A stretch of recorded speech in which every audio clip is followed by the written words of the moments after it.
Hi മക്കളെ, എല്ലാവർക്കും സുഖം തന്നെയാണെന്ന് വിശ്വസിക്കുകയാണ്. നമ്മുടെ റിസൾട്ടൊക്കെ വന്ന് നിങ്ങളെല്ലാവരും വിചാരിച്ച റിസൾട്ടാണ് നിങ്ങൾക്ക് എല്ലാവർക്കും കിട്ടിയെന്ന് ഞാൻ വിശ്വസിക്കുകയാണ്. ഞാൻ നിങ്ങളോട് നമ്മുടെ +1 ഫിസിക്സിൻ്റെ കുറച്ച് കാര്യങ്ങളാണ് പറയാൻ വന്നിരിക്കുന്നത്. നിങ്ങളുടെ തമ്പനിയിൽ കണ്ട പോലെ തന്നെ SSLC ഫിസിക്സിനെയും അതേപോലെ +1 ഫിസിക്സിനെയും നമുക്കൊന്ന് കമ്പയർ ചെയ്ത് നോക്കാം. ആദ്യം നമ്മൾ നോക്കുകയാണെങ്കിൽ നമ്മുടെ ടെക്സ്റ്റ് ബുക്ക്, നമുക്ക് 2 ടെക്സ്റ്റ് ബുക്കാണ് SSLC ഉണ്ടായിരുന്നത്. നമുക്ക് +1 എത്തിക്കഴിഞ്ഞാൽ 2 ടെക്സ്റ്റ് ബുക്ക് മാത്രമേ ഉള്ളൂ. അപ്പം സാറേ 2 ടെക്സ്റ്റ് ബുക്കാണല്ലോ 10ാം ക്ലാസ്സിലും +1 ഉള്ളൂ, അപ്പോൾ എന്താണ് അതിൽ വ്യത്യാസം എന്ന് പറയുന്നത്? വ്യത്യാസം എന്ന് പറയുന്നത് അതിൻ്റെ ചാപ്റ്ററിൻ്റെ എണ്ണം നമുക്ക് നോക്കാം. നമ്മൾ SSLCയിൽ പഠിച്ചത് 7 ചാപ്റ്ററാണ് പഠിക്കാനുള്ളതെങ്കിൽ നമുക്ക് +1 പഠിക്കാനുള്ളത് 14 ചാപ്റ്ററാണ്.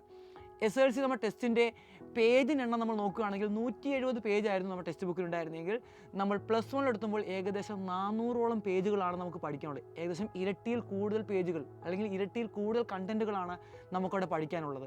ആ കണ്ടൻറ്റുകൾ നോക്കുകയാണെങ്കിൽ സിലബസ് വൈസ് നോക്കുകയാണെങ്കിൽ നമ്മൾ SSLC പഠിച്ചതിനേക്കാൾ കൂടുതൽ ന്യൂമറിക്കൽ ക്വസ്റ്റ്യൻ നമുക്കവിടെ പഠിക്കേണ്ടിയിരിക്കുന്നു. അതേപോലെ തന്നെ മറ്റൊരു കാര്യം പറയുകയാണെങ്കിൽ നമ്മുടെ ഡെറിവേഷൻ തന്നെയാണ്. നിങ്ങൾ ഇതുവരെയും ഡെറിവേഷൻ എന്താണെന്ന് കേൾക്കാത്ത മക്കളാണ്. അതായത് നമ്മൾ F=ma എന്ന് പറയുന്ന ഒരു സിമ്പിൾ ഇക്വേഷൻ നമ്മളെല്ലാവരും പഠിക്കുന്നതാണ് അല്ലേ. ന്യൂട്ടൻ്റെ സെക്കൻഡ് ലോ വെച്ചിട്ട് F=ma എന്ന് പറയുന്ന ഇക്വേഷൻ പഠിക്കുന്നതാണ്. ഇത് നമ്മൾ ചെറിയ ക്ലാസ്സുകളിലൊക്കെ എന്താണ് F=ma സിംപിളി ബൈ ഹാർട്ട് ചെയ്യും.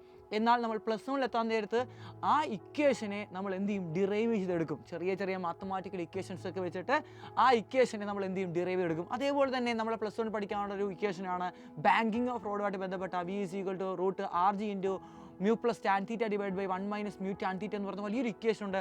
ഈ ഇക്വേഷൻ്റെ ഡെറിവേഷൻ നമ്മൾ ചെയ്തു വരുമ്പോൾ ഏകദേശം 3 പേജോളമാണ് നമുക്ക് പഠിക്കേണ്ടിയിരിക്കുന്നത്. അതാണ് ഡെറിവേഷൻ എന്ന് പറയുന്നത്. ഇങ്ങനെ ചെറുതും വലുതുമായിട്ടുള്ള 70ഓളം ഡെറിവേഷൻസ് ആണ് നമുക്ക് +1 ക്രാക്ക് ചെയ്യേണ്ടിയിരിക്കുന്നത്. കോൺസെപ്റ്റുകളൊക്കെ നന്നായിട്ട് പഠിച്ചെങ്കിൽ മാത്രമേ നിങ്ങൾക്ക് നല്ലൊരു മാർക്ക് സ്കോർ ചെയ്യാൻ പറ്റത്തുള്ളൂ. കഴിഞ്ഞ വർഷങ്ങളിലൊക്കെ നമ്മൾ പ്രീവിയസ് ഇയർ ക്വസ്റ്റ്യൻ മാത്രം നോക്കിയാൽ നമുക്ക് നല്ല മാർക്ക് സ്കോർ ചെയ്യാൻ പറ്റുമെങ്കിൽ, എന്നാൽ ഇപ്പോൾ ചെറുതായിട്ട് കഥകൾ മാറിക്കൊണ്ടിരിക്കുകയാണ്.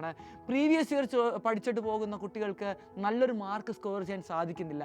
അതിന് കാരണം ഈ പാറ്റേൺ മാറ്റമാണ്. എക്സാമിനേഷൻ ഉണ്ടായ ആ ഒരു പാറ്റേൺ മാറ്റമാണ് കുട്ടികളെ ഏറെ വലക്കുന്ന ഒരു കാര്യമെന്ന് പറയുന്നത്.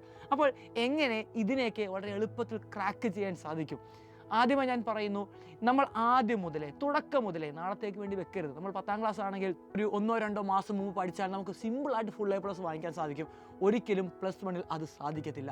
ആദ്യം മുതലേ തന്നെ നിങ്ങൾ എന്ത് ചെയ്യുക, പഠിച്ചു തുടങ്ങുക. ഇപ്പോൾ നമ്മൾ ജൂൺ ആരംഭിക്കാൻ പോവുകയാണ്. ഈ ജൂണിൽ നിങ്ങൾ എന്ത് ചെയ്യുക, ഉറപ്പായും നിങ്ങൾ സ്കൂളിൽ ക്ലാസ്സുകൾ തുടങ്ങുമ്പോൾ എനിക്ക് തോന്നുന്നു ജൂൺ പകുതിയൊക്കെ ആകുമെന്നാണ് തോന്നുന്നത്. അതിന് മുന്നോട്ട് തന്നെ നിങ്ങൾ എന്ത് ചെയ്യുക, നമ്മുടെ ഈ സബ്ജക്റ്റുകളെ മനസ്സിലാക്കാൻ നോക്കുക. ഇതൊന്ന് പഠിച്ച് തുടങ്ങാനായിട്ട് നിങ്ങൾ എന്ത് ചെയ്യുക, ശ്രമിക്കുക. ഇപ്പോൾ നമ്മുടെ അഗ്നി ബാച്ചിനെ കുറിച്ച് പറയുകയാണെങ്കിൽ നമ്മുടെ അഗ്നി ബാച്ചിൽ ഓൾറെഡി നമ്മുടെ ക്ലാസ്സുകൾ ഇപ്പോൾ സ്റ്റാർട്ട് ചെയ്തിട്ടുണ്ട്. നമ്മൾ വളരെ സ്ട്രക്ചേർഡ് ആയിട്ടാണ് കാര്യങ്ങളൊക്കെ മുന്നോട്ട് കൊണ്ടുപോകുന്നത്. ഡെറിവേഷനൊക്കെ പഠിക്കാൻ വളരെ എളുപ്പത്തിലുള്ള ട്രിക്കുകളും ടിപ്സുകളും ഒക്കെയാണ് നിങ്ങളോട്ട് ഞങ്ങൾ എത്തിക്കുന്നത്. അതേപോലെ തന്നെ സൈലത്തിൻ്റെ ഇൻസ്റ്റാ ലേൺ എന്ന് പറയുന്ന ഒരു എക്സ്ക്ലൂസീവ് മെറ്റീരിയൽ നിങ്ങൾക്ക് തരുന്നതായിരിക്കും. ആ എക്സ്ക്ലൂസീവ് മെറ്റീരിയൽ ഉപയോഗിച്ചുകൊണ്ട് വളരെ സിമ്പിളായിട്ട് കോൺസെപ്റ്റുകളൊക്കെ കളർഫുൾ പേജുകളിലൂടെ നിങ്ങൾക്ക് മനസ്സിലാക്കാൻ സാധിക്കുന്നതാണ്. പിന്നീട് വരുന്ന സൈലത്തിൻ്റെ DPP ഉണ്ട്, ഡെയിലി പ്രാക്ടീസ് പ്രോബ്ലമാണ്. അതൊക്കെ നിങ്ങൾ വർക്കൗട്ട് ചെയ്ത് കഴിഞ്ഞാൽ വളരെ സിമ്പിളായിട്ട് നിങ്ങൾക്ക് എഫക്റ്റീവായിട്ട് നല്ലൊരു മാർക്കിൽ എത്തിച്ചേരാൻ സാധിക്കുന്നതാണ്. അപ്പോൾ ഞാൻ പറഞ്ഞു വരുന്നത്, നമ്മുടെ പ്ലാൻ എന്ന് പറയുന്നത് വളരെ സ്ട്രക്ചേർഡ് ആയിരിക്കണം. അതായത് നമ്മൾ ഒരു വർഷം പഠിക്കേണ്ട കാര്യങ്ങൾ എന്താണെന്ന് വളരെ മുൻകൂട്ടി അതിനൊരു സ്റ്റഡി ടൈം ടേബിൾ നിങ്ങൾ ഉണ്ടാക്കി വെച്ചേക്കണം.